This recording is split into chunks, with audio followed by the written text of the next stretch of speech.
So napapansin ko kasi, yung mga ibang parents nowadays, para, as young as yung mga kids, para na lang matahimik, gusto mo ng cellphone, binibigyan na lang ng cellphone. Yun kasi na ang mga kabataan ngayon, hindi maiwasan. Even ako, no, I'm also guilty of that. Ang hirap na nilang madisiplina, lalong-lalo na kung nakalulong na sa gadget. Parang ang hirap nilang makarinig, kausap mo pero hindi nila marinig.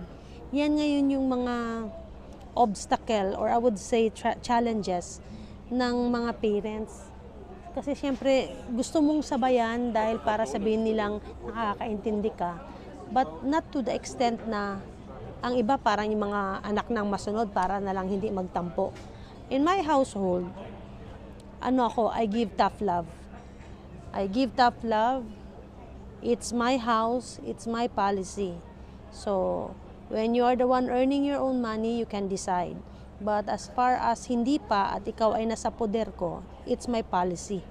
Ganon yun. Pag hindi nila magustuhan dahil tinutukso sila ng mga classmates nila na, kami, pinapayagan kami, ganito kami, then they can live in that house kung gusto nila, di ba?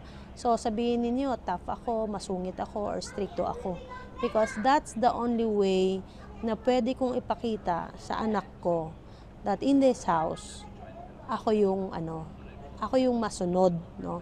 But don't get me wrong, masunod in such a way na hindi naman detrimental for them. Ako yung masunod, like, you have to be here in this house at this hour. You can go at this hour. You should come back at this hour. Bakit? Pag too much natin hinahayaan yung mga anak natin, hindi na natin alam kung anong ginagawa. It's not that I don't trust them. It's not that I don't trust them. I trust them, but it is the environment that I cannot totally trust. Siguro may mali rin sa discipline na gusto ko, pero yun din yung nakalakihan ko. I always come home on time, not because takot ako sa parents ko, but because I love them so much that I don't want to give them headache. See? Meron namang resulta, di ba? Kahit paano, my parents paved the way for me. Pero at the same manner, kahit pinave nila yung way for me, ako pa rin yung naghahanap ng paraan to make my life better. They can only prepare me. They can't always prepare the road, but they can always prepare me to be tough, to be disciplined, to be, alam mo yon, yung don't crack under pressure. Kasi sometimes kung binibigay natin ang luho sa ating mga anak all the time, then when they go out to the real world, they would realize hindi lahat ng hinihingi nila nabibigay. At hindi lahat ng kailangan nila, kailangan talaga nilang bilhin. There is a difference between want and need. So itong katabi kong to, syempre teenager na to, meron na itong mga gusto. Ayan, no? Marami na siyang gustong ipabili-bili. And hindi ko yan binibili right away. I told him, you have to earn that. You have to earn that. Hindi siya pwedeng, kasi hindi ganun yung totoong mundo when he goes out. Hindi ganun yung totoong mundo. And I'm not always around. So dapat niyang tandaan, yung pera, kung anumang pera meron ako, hindi niya pera yun.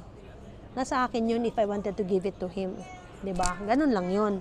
So he has to earn his own living. He has to grow up. He has to do the adulting.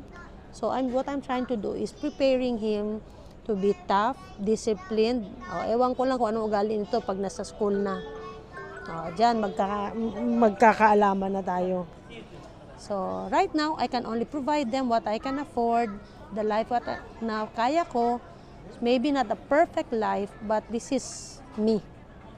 Yun lang.